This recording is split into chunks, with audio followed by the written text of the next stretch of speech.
I think I had one day where I lost like 27K. For one day, I think it was like 35K. I've lost around 100K in a day. Yeah, that sucked a lot. I don't know exactly, but over 100,000 in a day. 120-ish in peanuts. Don't know the exact number. I think I probably lost almost $200,000 in a day. I mean, my biggest losing day is I probably lost, I don't know, I'd like to say like $300,000, so just a house. Minus at least 250, but I think more like 300 or 400. It's a lot. I mean, like it's definitely significant, like a small. 300 or 400,000, right? Yeah. My worst day ever was negative 700K. I think it happened really recently. I don't really know. Probably like maybe like down like $1 million.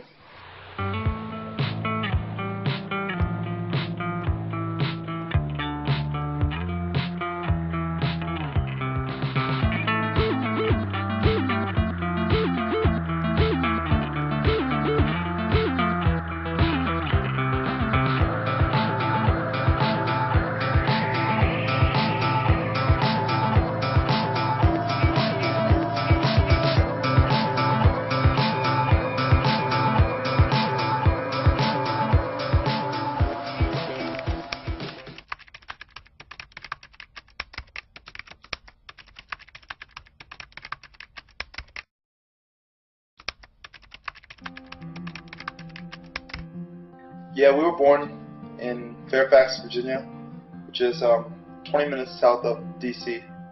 So, yeah. That's where you still live to this day? Yeah. We've been here in Virginia our whole lives.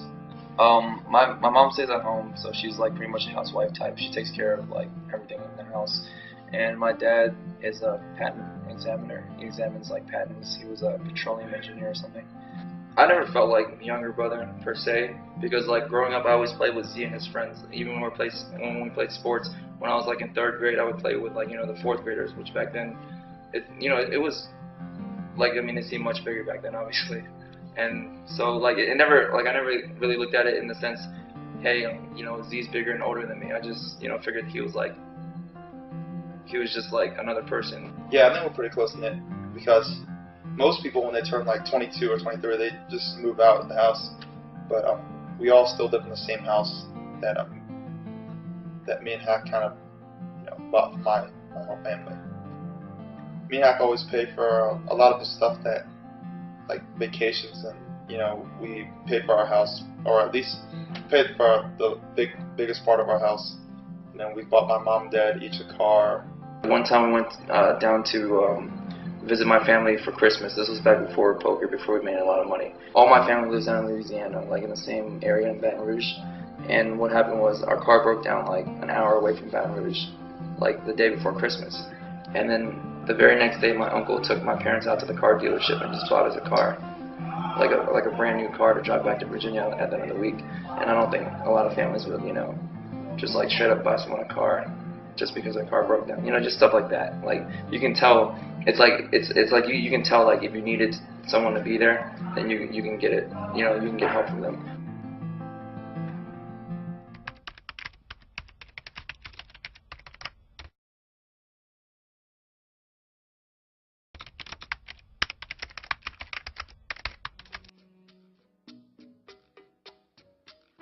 You spend all 12 years or all 12 months of the year playing poker with your friends. You never get to see them because everyone lives scattered across the country. This is like one of the only times everyone's in the same place. So you come out here and you get to see everybody.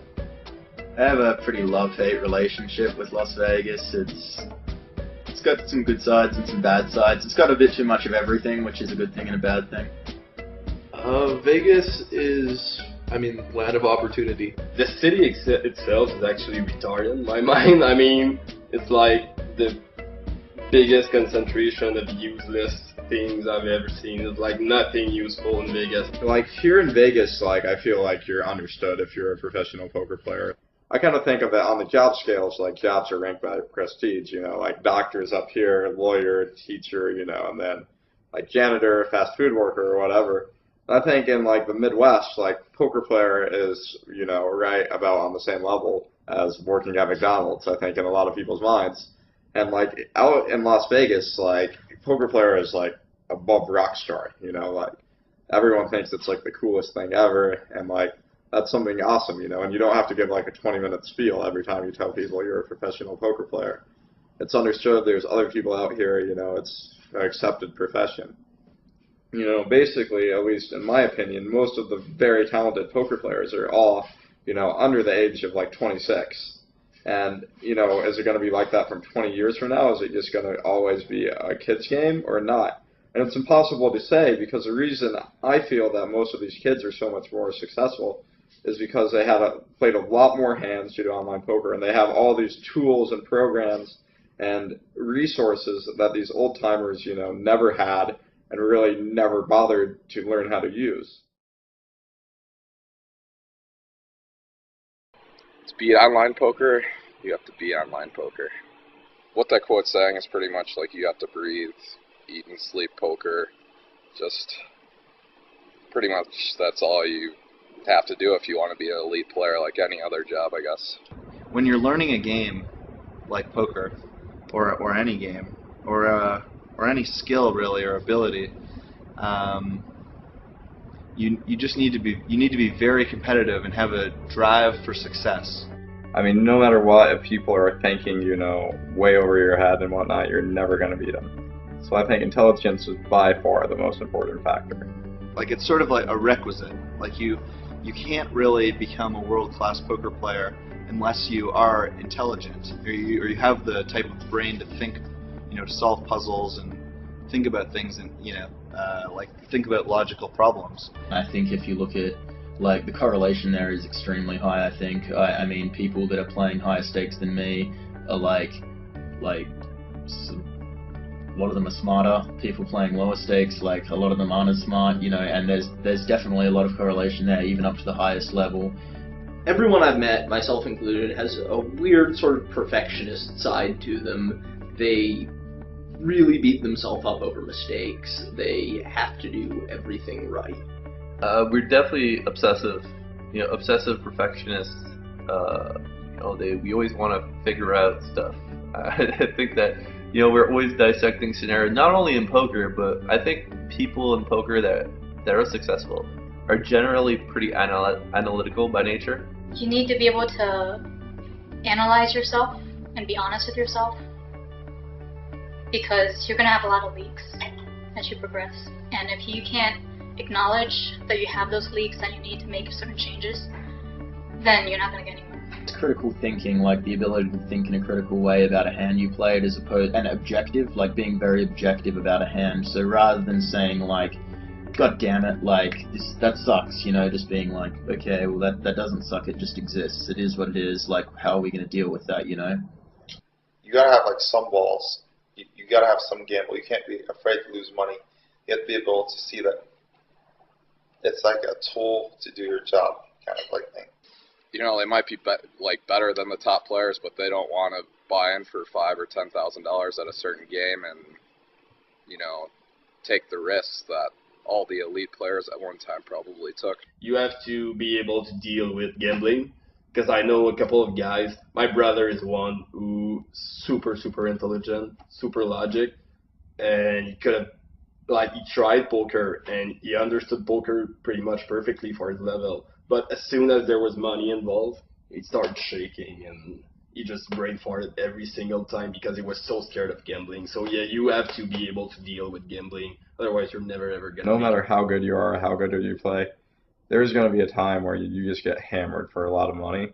And, you know, after that, I think that's what really, you know, shows a poker player. Can you still play well, you know, after you lose half of your bankroll, you know, or are you just going to be, you know, psychologically defeated and never be able to play good poker again? It's a bit like being Jack Bauer or something, you know, like stuff keeps going wrong, but it's like, that's okay, because you just have to, like, new situation, analyze how to act in the best possible way, and then eventually, like, that process of always doing the right thing will mean that you're more likely to achieve a desirable outcome. Basically, everyone in poker thinks they're better than they are. That's like the truth, for sure. Everyone thinks they're better than other people. That it's not it's not always so black and white. Like they're comparable, or other people would say, you know, everyone has their days, whatever. But every poker player thinks that they're just hands down, you know, unquestionably better than a lot of other poker players where they're comparable to. I mean, a big ego. I mean, you're talking to someone with a huge ego, so I can definitely relate to that. It's a dangerous one, ego, but like it's important. It's important to control and to have, you know. Ego is, you know, up in the air whether that's a good or a bad trait. You have to have a lot of self-confidence to move up through the stakes, to keep challenging yourself to play bigger against tougher opponents for higher stakes where the edges are smaller. I don't know if you have to want to be the best in the world, but you have to want to be among the best in the world anyway to get to that point. I think if you were going to either have like a lot of ego or not very much ego, you'd probably be better off having a lot of ego as a poker player, simply because that's this, like having ego is what drives you to be better all the time, and you need that kind of fire to start when you're improving as a player. You know, you have to want to, like, for one reason or another, you know, like wanting to crush the other person that you're playing will lead you to like wanting to get better. After you lose a session to someone, you're like, okay, this isn't going to happen, I'm too good for this. Because when I start to lose, I kind of sense attacked, and I'm kind of scared that I just got pounded by the other guy or whatever, and then I don't know, I just can't accept that because I have too much ego. When I lose to something, I don't think it matters what it is. I really get mad at myself for letting it happen like that. So then I swear to myself I'm going to work a little harder. There's no way this scrub can beat me in this game. How did I lose? And then so you figure out, you go and try to figure out why, you, like say a game like basketball, you go and try to figure out, you know, how did I lose this game? Like I'm like better than these guys. They're not as athletic. They're not smarter than me. So how did I lose? And you go and you try to figure it out. And the same thing with poker. Like you play against a monkey or something, and he ends up taking all your money. You're like, how did I lose? How can I exploit him better? You ask yourself these questions and you try to make yourself better. I think they once asked like the general public how attractive they thought they were on a scale of 1 to 10. I think the average person said like 7.5, which is obviously not true because the average person should say 5. I would even be willing to bet, like, if you only asked poker players that were losing poker players, I bet you over 50% of them would say that they're good or winning or that they're better than average. And these are losing poker players' lifetime. If you want to be the best, right, then you have to beat the best, obviously. But if you're playing someone that is considered the best, they're probably not going to be doing a good job of handing you their money. So you might even get hurt playing it, losing more money out of your bankroll than you're even capable of handling. And then you're going to be too arrogant to, like, you know, you'll just keep playing them. You'll be like, oh no, he couldn't beat me down. I'm the best. I'm the best. Why? I'm just going to study and try to get better than him. And next thing you know, he's like taking all your money. So you know, you have luck involved, and it's a skill game. It's two things that mix together that make people live in denial. You have to have the ability to identify when you're out of your league. That's pretty delicate balance. You're saying I have to be the best in the world, but I can't play with certain people who are the best in the world, right? Like it's a thin line for sure. Yeah. So it's a tightrope, but it brings out some interesting personalities, you know, in poker for sure. Why is there this big like ego dick waving contest? I don't know. I mean, I think it's like that in a lot of, you know, professions and fields. And I think, especially online, when you're not really thinking about, you know, as your opponents as really humans, you're just thinking about them as, you know, names on the screen or whatever. People behave, you know, way worse.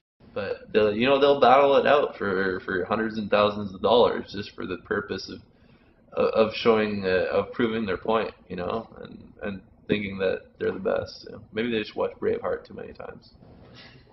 It's actually a pretty diverse group of people who end up as professional poker players.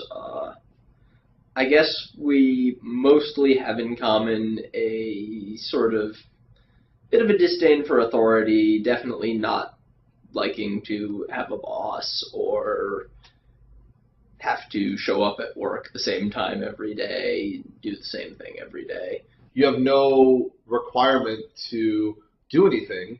And so it's much harder to discipline yourself to do things that you don't want to do, like balance your checkbook or something. I don't know. I can't even think of an example. What day is it today? Like Monday or... Like I don't even know what day of the week it is. And I'm like chilling. I'm in Vegas, like in a penthouse, just sitting here. So, you know, like the freedom's definitely the best part. Everyone turns lazy because you kind of never do stuff, and then you get used to never do anything, and then you don't want to do anything after that, and then you sleep like 14 hours a day. And this, ironically, like the better you are at poker, the better you get, the more money you make, the more lazy you become. You think you would be more prone to work harder, and I find it's the opposite because it takes more discipline to work harder because you're allowed to be lazy. It spoiled me a lot where I just kind of was allowed to get away with a lot of things, and I don't know, you like travel a lot, you just get used to having room service, different things, like I basically suck at life. I can't do things. I'm just good at playing poker. And some of the stuff as you do as a poker player, like going out, spending thousands of dollars drinking and gambling, it's probably not the most mature thing to do with your money. Kind of just about making a lot of money, you know, and spending it, you know, kind of like a rapper, except you're an online poker nerd.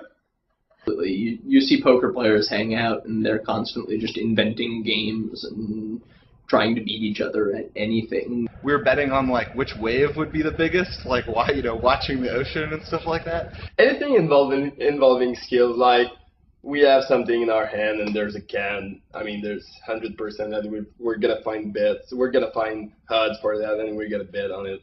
Like anything we see, we have to bet on it. You know, betting over-unders on how many minutes until the food comes out at the restaurant, and just ridiculous things like that. Because you've been at this restaurant before. You have an edge. I know. It's actually, there's no way it's going to be more than 11 minutes. Credit card roulette is the game of choice for paying for dinner for us poker players. And the way it works is we all put our credit cards into a bunch, and then we give it to a waiter. The waiter or waitress will sort of eliminate them one by one. It's more exciting until there's one left, and then